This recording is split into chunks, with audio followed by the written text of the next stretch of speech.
Owen here from Leveling Equipment Services. So today we're just going to touch on the basics of Leica iCON 3D, the 3D GPS machine control system.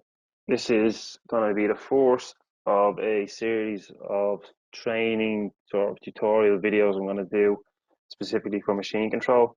Like that, we're going to touch on iCON 3D, MC1, and we will do a bit on the iXE2, the 2D excavator system as well. Different panel, but it's good to get familiar with the 2D side of things as well, bucket calibration, stuff like that. So like that, we'll start off just with the basics of the layout of the iCON 3D panels. This screen, this is what you're going to see when you turn on, power up your panel. If it's iCON 3D, this will be your sort of home page, your main menu. As you can see, there's 6 menus there. Obviously, dig, create surface, project, settings, 2D, and tools. We start off, say, with settings. Basically, as the name suggests, you go in settings, machine settings, GPS settings. For if you're bringing in models and stuff, you go in there. Projects is just basically to select a project. Create a surface if you want to create a simple model yourself surface. You can do if you're connected to GPS. Dig is your dig screen, so that's where you want to go to actually do your work. Tools is you're going in sort of for like data transfer, syncing your USB. If you're bringing models in, they're going to be on your USB 99% of the time. So plugging in your USB to your panel, you go into tools, data transfer. 2D, it's not highlighted here because you can't actually select it on the simulator, but with our 3D systems, they come fully 2D capable, so it's full 2D dual scope with laser, receiver, and a dipper arm sensor. That's a standard with our 3D system, so it's a full dual scope 2D system as well. You just can't select it on the simulator, but like that, I will be covering the 2D excavator system at a separate time. Right, so we just start off, say, we just go tools.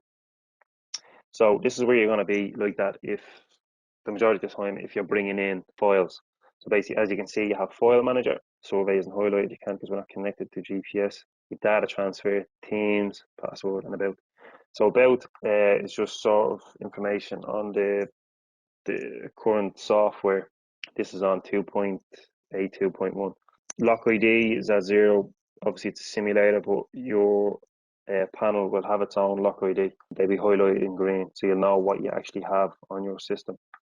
Like that, you won't really need to go into that much, to be honest. Password, totally up to you, personal preference. If you want to put a password in, so then when you start up the system, if you want to go into it, you obviously need to have a PIN code.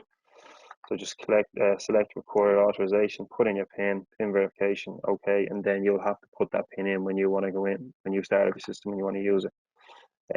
Totally up to you. Same with themes, personal preference again. There's a few different, like iCON, it's a bit darker.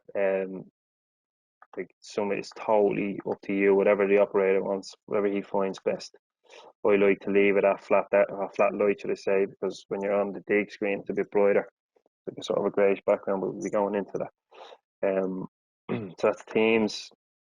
So this is the one you're mainly going to be using in tools. So like that, if the engineer is giving you a new model, couple of models or whatever file you want to upload, you have it on your USB, put your USB into the panel, you click USB sync. So obviously into tools, data transfer, USB sync. Now it's saying no USB drive found.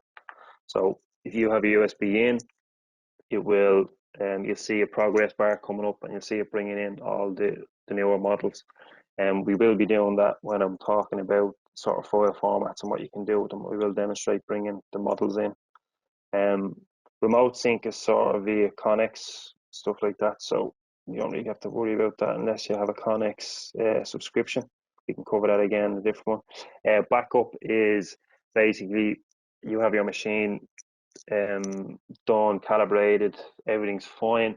You can back that up onto a SIM card, outside to a USB, and you'll have all your machine settings. So let's say if something goes wrong, like if you lost all your settings or if you deleted a machine or whatever, we can just plug the USB back into the panel, and it'll take that back up in, and you'll have everything back as normal.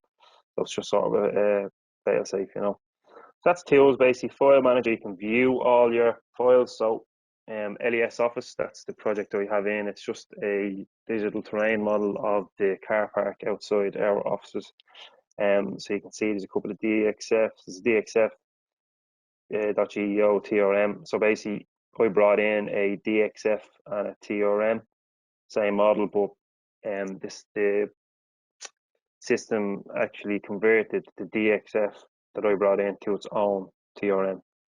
So it does that. If you have a 3D DXF with faces, so triangulated DXF, it will bring that in and it will convert it to a TRM. I have a couple of .l3D files as well, so that's a road line. Then we have height reference. That's always brought in automatically when you have a project in. Geo file as well. Have the LOK file, so localization, the ITM15. And then it'll just, you can go in, you can select one if you want, you can delete it. If you weren't using one, you could delete that, there's no issues. Go into a geo, you can go into edit, and you can look at the lines and points that are on the actual model. So I have a list there. So basically, if you're sort of like as built, if you're taking or storing points, if you go into that model geo, you will see the points that you've taken or you've stored. So I'll have a list of them here and give it the northings, eastings, and height. We won't worry about that now at the moment. So that's tools. Like that 2D we can't go into. We will do a bit more on the 2D side of things. Project. So you're basically just selecting project out of that. We have 3 projects. A couple of customers projects there. Like that LES Office is the one that we'll be using. So you just select that one. The blue arrow always up in the top left hand corner. If you want to go back, press the blue arrow. Create surface. So if you want to create a new surface, select it now. Obviously we're not connected to GPS, so we can't be saying here no GPS or total station. So if you were connected to GPS, it'd say read GPS, then you click that, it give you the coordinates of the bucket point, or if it's the blade on a dozer is that at the moment. Put that bucket on your first point, select read GPS, and then take your second point. So basically what it'll do is it'll give you a center line, and then you can create a model from that. But like that, we go into that in more detail separately. Use points in foil. So if you store points, like I was saying, you can select those points on that project and create a model from that. Or you can enter coordinates manually. So that's create surface again. It's simple model, simple surfaces. It's not anything too complex. It's just like that. If you onto a greenfield site and you had to level a car park compound or anything like that, that's just sort of basic. You can create a model from that without the need of an engineer to create one. Project, we won't go into dig yet. We just have a look into settings. So you have projects, machine, instruments, surface, other, and localization.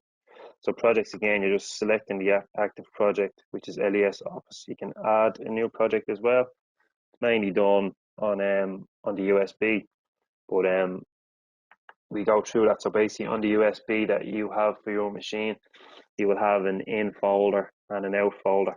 So on your in folder, you will have folders created and the name of your project. So like that LES, Mungret Limerick, M5 Castlebar. And then if you're working to that project, you'll put your files into that folder. And then once you sync that USB, it will take everything from the in folder on that USB. So that's where you're getting your projects. So on my in folder, I have an LES Office folder, a Mungret Limerick folder, and an M5 Castlebar folder. And it's taking all the models in that specific folder. So projects, machine. You shouldn't really need to go near much unless you're changing. So say if you have, let's just say it's 2 excavators, doesn't need to be, it could be an excavator dozer, 2 dozers, dozer grader.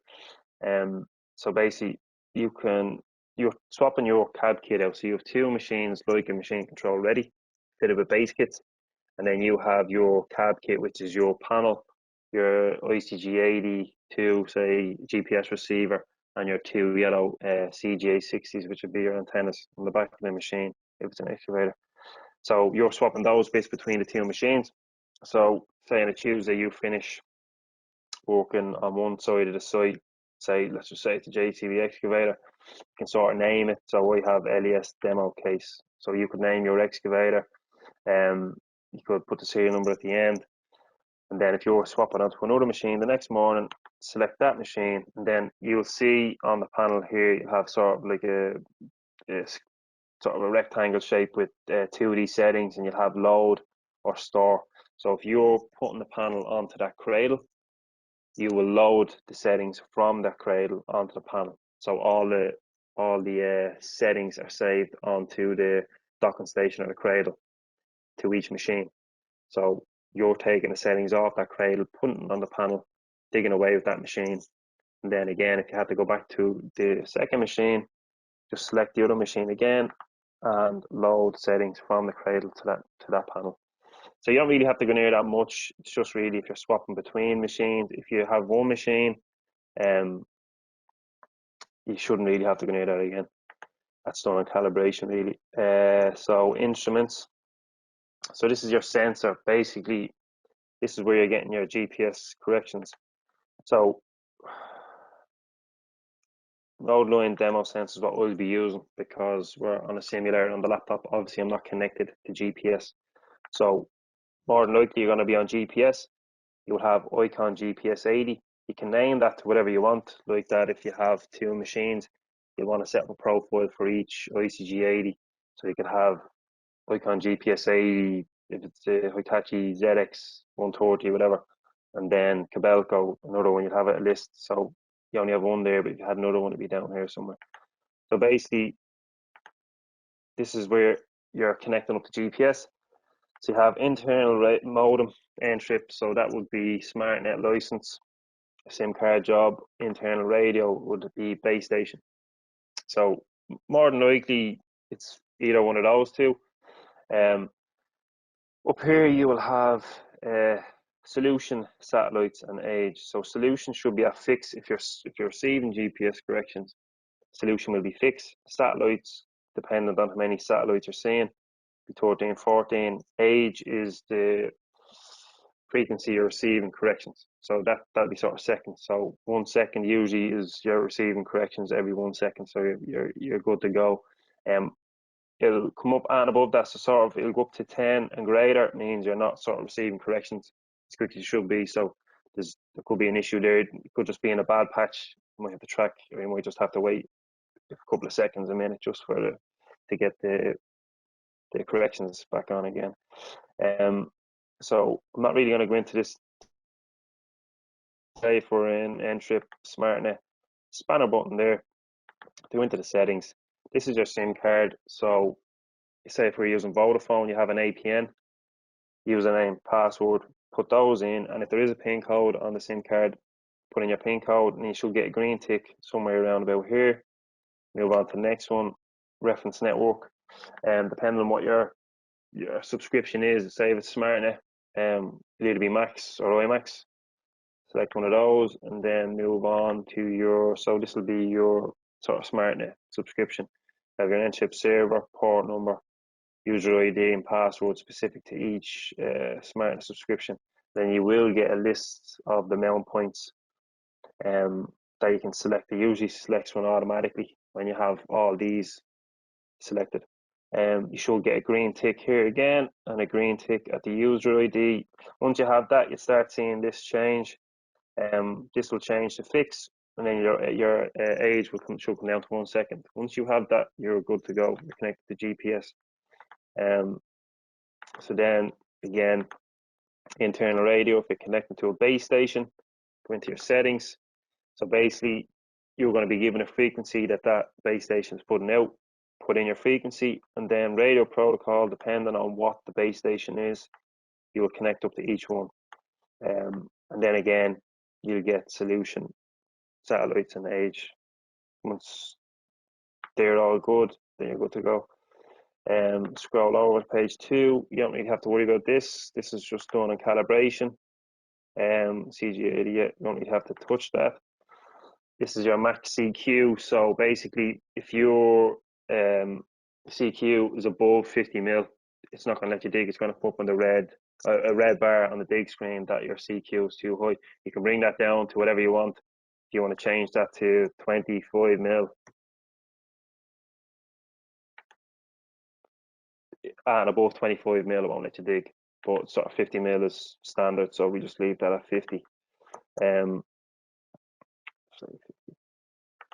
Then you scroll. This is just sort of like a GPS sky plot, it's called. It'll just show you the GPS satellites that you're connected to here when you are connected.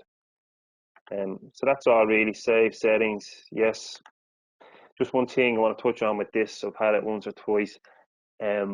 If you do need to go into your settings in your GPS 80, you're going to hit that spanner. Just be careful not to hit the red X beside it, because obviously you've just spent probably 5 minutes putting all your settings into your GPS 80, and you're good to go. And then if you press the red X, it deletes it straight away. It's not really good, to be honest. It should really prompt you to say, are you sure you want to delete this? It doesn't. But so you've sort of lost everything. You just need to go back in. You just need to actually add your GPS 80. So these are all the different sort of sensors you can add. Brand is Leica, obviously. Model is iCON GPS 80. Like that, you can name it if you wanted to. Say ZX 130. Say that's the machine you're on. Add that. Okay. And then you go into your settings. You have to do all that again. So that's if you're on the base station, into end trip. You have to put in all your settings again. So you just have to be careful of that that red X. That's just one thing I'll tell you, is to be careful of that red X. And we're going to switch this to road line demo. Obviously you have total station there as well. If you're using a robotic and a prism, you'd select that. We will cover that again. So we're going to be just working off road line demo, but you will be on GPS if you're watching this road line demo. Surfaces. So this is where you will go if you need to add in a terrain model. So basically, there's a menu here of the different types of files you can use. You're mainly going to be using terrain model, road line model, probably the odd time, height reference. But so terrain model is what you open it up on. That's probably what's going to be there mostly. So you can add these. Anything in this menu, you can select from your dig screen. So I have 2 TRMs. They're the same. Delete that. Delete that one. So we have a TRM that I brought in. The green tick means that's the one that's selected. So when you go into your dig screen, that's the one that you'll automatically work to. But you can change these. Once these are in this drop-down menu, you can select them from the dig screen. So I've 3 road line models there. And I have the DXF that I brought in that created it into a TRM. We'll be going through formats in a different video. That's just the basics. So that's your reference model, what you're digging to, and then you can go across to help models. So you can basically select, if it's a DXF, that's the same. So we can add that DXF, and I can use that as a background. So say if that's a 2D or 3D DXF, you can select that, and you can use that DXF drawing as a background. So if I just click preview, you should be able to see. So you can see here the model. So that's what you'll see on your big screen. Even if, say, if you have the surfaces, the triangles taken off on your terrain model, you will see this in the background. You can remove that. You just remove the DXF, that'll drop it back out. Preview. That's still showing that TRM, that won't delete out for some reason. So anyway, yeah, so surfaces, that's just where you're going to go to select any new models that you might be given. So if the engineer is giving you a USB, he has some new models on that he wants you to work to, stick in your USB, do a USB sync and tools like we done earlier, and then they'll be in here, they'll be in this list. So if I just drop that one back out, scroll down. There's two there now that let's just say I done a sync, and these are new, they've been brought in. There's two there in the selection menu. Then if I want to add them, click add. Now there's nothing there, but they've dropped down into this menu. Like I said, you can select them then from the big screen. If you don't really need to do much with this either, if you're connecting to, say, Connex, you'll need to go into networking. Can't see it really here now, but you'll be given the list, sort of the Wi-Fi, modem, stuff like that. So if you have a SIM card in the docking station, you can connect via the SIM card, and then services is your Connex. You can sort of select what you want to do, whether you want to share the screen, track the machine. If it's just to use it as a way of transferring files, you can do it that way, but you just need to be connected to internet on the panel, say, to connect to Connex. Stuff here you probably don't need to go near. Local, that's just sort of temperatures and stuff.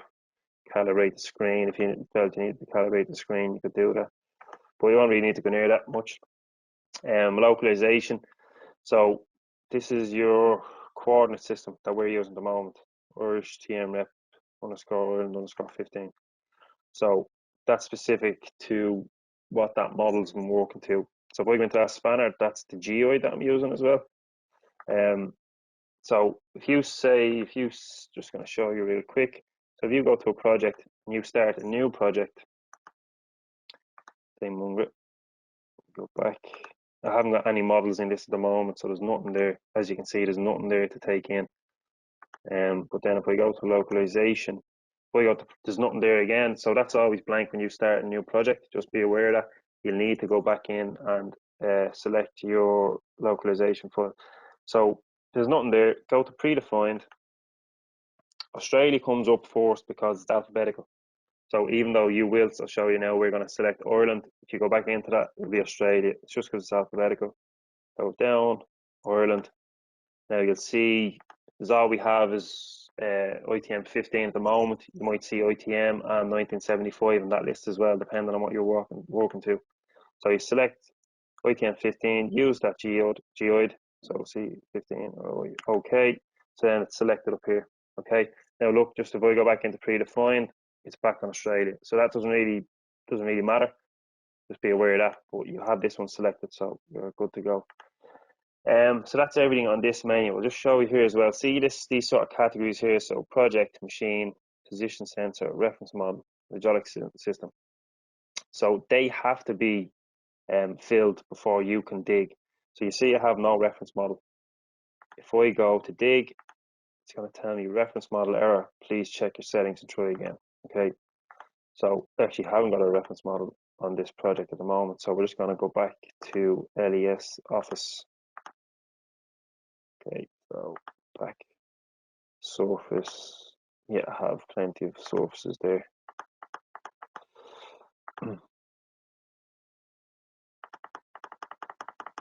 So we select that, add it in. We won't need any help models at the moment. So I have everything full here now at the moment. I'm just going to show you. So say if I machine is selected, position sensor, yeah, that should be okay. So basically, it's mainly models. If you have all of these filled in, if you haven't got a project selected, it won't let you do anything really. Like this, you won't be able to install an instrument or surface or anything. So basically that's settings, and then you have the dig screen. So that's where you want to go. into dig, select that. Then here's the model. So basically, let me just see why this isn't. I'm just going to fly through this really quick and see. Yeah.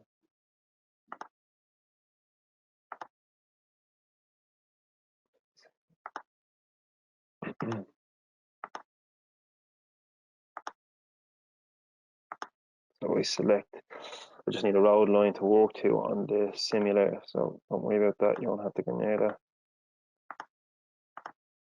Right. So there's my model. Okay, so you can see that's the office park we have. If you've ever been in our office, you'll be familiar. Here is all the parking spots. So as you can see, this is the dig screen. I'm going to go through some different views starting off. So you have overview, which is giving you your your plan view of the machine. So like that, you can select 2D. So that's just giving you a sort of from the top view of the machine. You can zoom in, but it's always going to zoom into the center point of that bucket. It's good to, if you're lining up work, so say if you're, see this cross here, this intersection, the yellow lines. So this yellow line is your bucket reference point. So that's currently set to the center of the bucket. And select buttons on the panel itself, and you can have the right side of your bucket as your reference or the left side of your bucket as a reference. At the moment, that's in the center of the bucket. This yellow line is your cutting edge. So basically, that's your reference when you're digging anything. It's always to the cutting edge of your bucket. So that's just giving you the lines to show. If you're lining that up, say, with a foundation line, you can zoom in, see how far you are off the line if you needed to. 3D, you can zoom, you can sort of manipulate the view, you can go around it. Has to be a 3D model, obviously, to be able to do that, 3D DXF. So yeah, it's handy to be able to do that. You can zoom out. Just that's the views, and then you have a section view, so you can see that the reference point is on the center of the bucket. Like that, if you select the left, that cross here will be over to the left, right to the right. So you can see here, this blue line is the surface we're at, or is the surface we're digging to. Same on the 3D. So these values here, cut and cut, these are cut and fill values. So this is the left side of your bucket, and this is the right side of your bucket. So basically, I need to come down 11 mil, which isn't bad, on the left side of the bucket, 9 mil on the right. So the reason that that is different, I'm getting different numbers there, is because these figures up here. So this target slope is the model. That's the, say, cross slope that the model that wants to be at is minus 1.6%. Actual is what the machine is at. She's at 0%. So if you match the actual with the target, so if you get your actual to minus 1.6%, your cut and fill on both sides will be bang on. So you're digging to the, say, the cross slope on the model. So that's just something to be aware of. So let's say if I was to, just going to do this real quick, to say if I was high, if I had to dig down, I'm on grade there now, close enough to it, but if I wasn't, obviously she'd be high. So let's say these are both gone red now. So that's my cut value. So that means that I need to come down. I'm 300 mil away from the finished surface. So obviously, I'm just on a simulator here now. I can't actually move the machine. But say if you have to dig down your 300 mil to get to your next layer or whatever. I've just added in a vertical offset just to manipulate and show you how that's going to look. So the more you dig down, you're digging with the machine, you'll get closer and closer. That'll obviously drop down from 3 down to 2, 1, and then you'll be sort of more or less near the grade, which is sort of 300 mil off. So we'll just add that back in.